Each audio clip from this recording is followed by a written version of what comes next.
ভারত সেবাশ্রম সংঘ হায়দ্রাবাদ, অথবা বলা যায় ভারত সেবাশ্রম সংঘের হায়দ্রাবাদ আশ্রম বা শাখা। সে যাই হোক, ভারত সেবাশ্রম সংঘের কোনো পরিচয়ের প্রয়োজন নেই, নিজেই নিজের পরিচয়। তবে এই আশ্রম যেখানে, সেই জায়গার একটু পরিচয় দেওয়া প্রয়োজন। যারা হায়দ্রাবাদের বাইরে থেকে এই আশ্রমে আসবেন, তাদের যদি কিছুটা সুবিধা হয়। ভারত সেবাশ্রম সংঘের এই আশ্রমের অবস্থান এক কথায় অনবদ্য। সেন্ট্রাল হায়দ্রাবাদের ভারত সেবাশ্রম মার্গের উপরে এই আশ্রমের ল্যান্ডমার্কও অসাধারণ। এই আশ্রম হায়দ্রাবাদের অন্যতম আইকন হোসেন সাগরের পাড়েই বলা যায়, কারণ আশ্রমের সামনের রাস্তা ভারত সেবাশ্রম মার্গ, পূর্বতন নাম লয়ার ট্যাঙ্ক বার্ন রোড। এই লয়ার ট্যাঙ্ক বার্ন রোড এবং উপরের আপার ট্যাঙ্ক বার্ন রোড পার করে গেলেই হোসেন সাগরের জল স্পর্শ করা যায়। আশ্রম থেকে হাঁটা পথে 5 মিনিটের দূরত্ব। আরও একটা ল্যান্ডমার্কের কথা উল্লেখ করব এখানে। সেটা হলো আশ্রমের ঠিক বিপরীতেই রয়েছে শ্রী কনকালাকাট্টা মাইসাম্মা টেম্পল।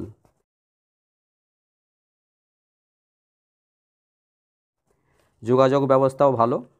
আশ্রম থেকে হায়দ্রাবাদ ডেকান এবং সেকেন্দ্রাবাদ রেল স্টেশনের দূরত্ব 5 কিলোমিটারের মধ্যে, আর রাজীব গান্ধী আন্তর্জাতিক বিমানবন্দরের দূরত্ব 34 কিলোমিটার। যাতায়াতের জন্য বাহন হিসাবে ওলা, উবের, বাস, অটো সবই পাবেন। অটোর সংখ্যা অনেক।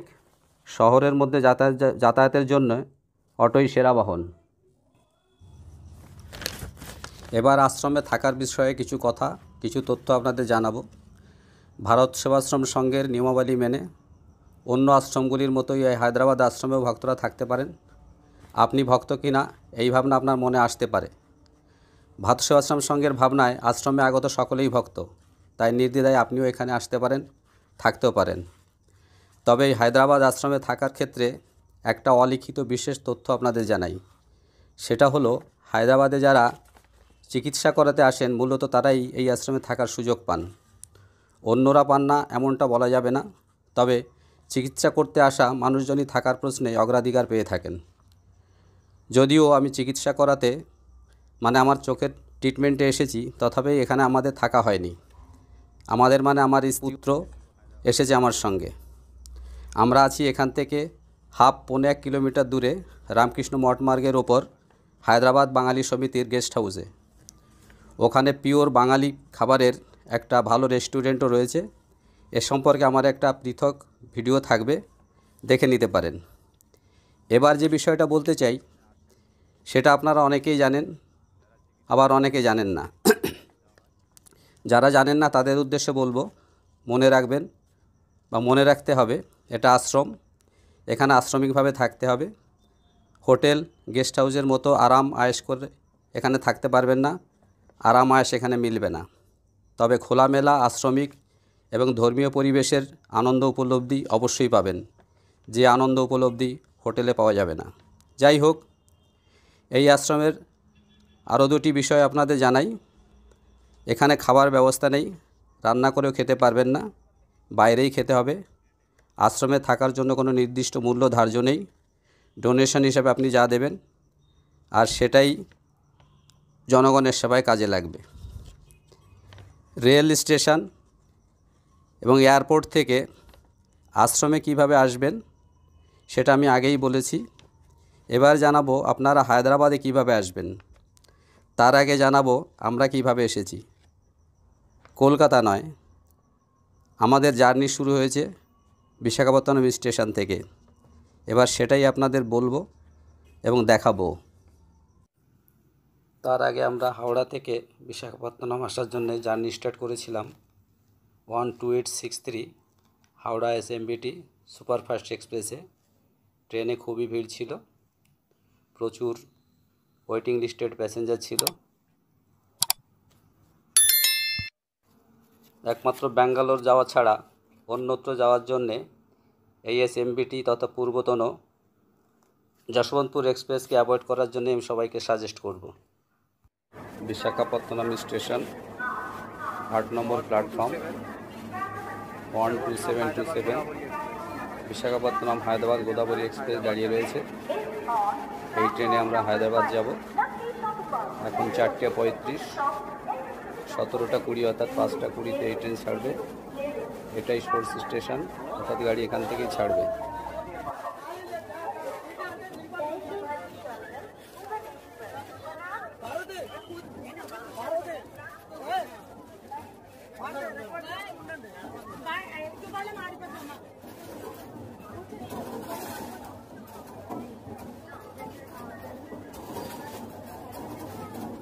রাইট টাইম ছাড়লো Godavari express, destination Hyderabad.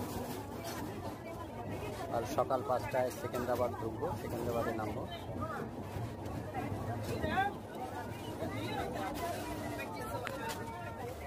Secunderabad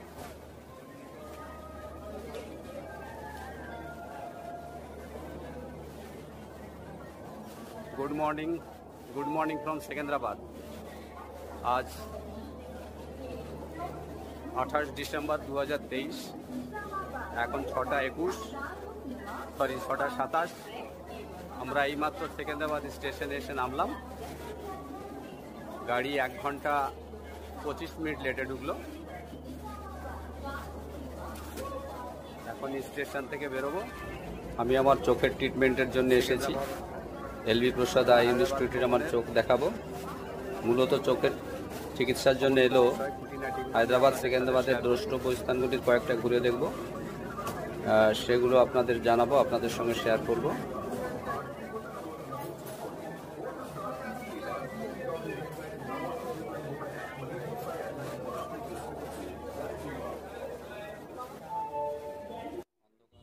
station থেকে বেরোচ্ছি। স্টেশন থেকে বেরিয়ে গেলাম, ভারত সেবাশ্রম যাচ্ছি। অটোতে ভাড়া নিল 200 টাকা। এখান থেকে ভারত সেবাশ্রমের দূরত্ব 5 কিলোমিটার। 150 টাকা থেকে 200 টাকার মধ্যেই ভাড়া। হায়দ্রাবাদ মেট্রো,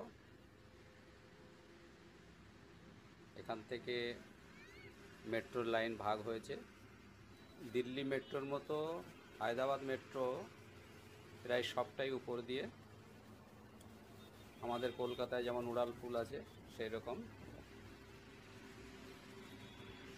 মেট্রো লাইন ধরেই গাড়ি চলছে।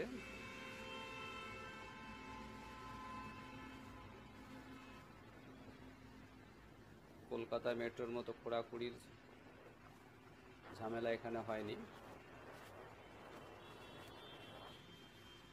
হায়দ্রাবাদ সেকেন্দ্রাবাদ সর্বত্রই মেট্রো লাইন কার্যত এইভাবেই ছড়িয়ে রয়েছে। দেখুন মেট্রো লাইন কিভাবে জাল বিস্তার করেছে সেকেন্দ্রাবাদ শহরে এবং হায়দ্রাবাদ শহরে। সামনে একটা মেট্রো স্টেশন আসছে উপরে, আমরা মেট্রো স্টেশনের নিচে দিয়েই যাব।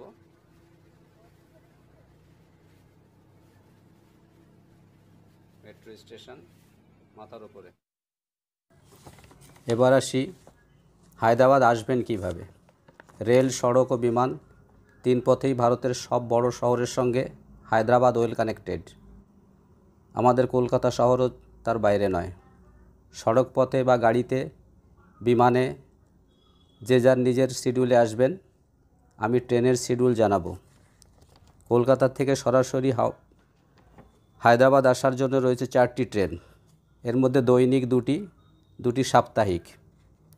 জার্নি টাইম মোটামুটি 26 থেকে 30 ঘন্টা। বিভিন্ন দিক থেকে বিচার করে দেখলে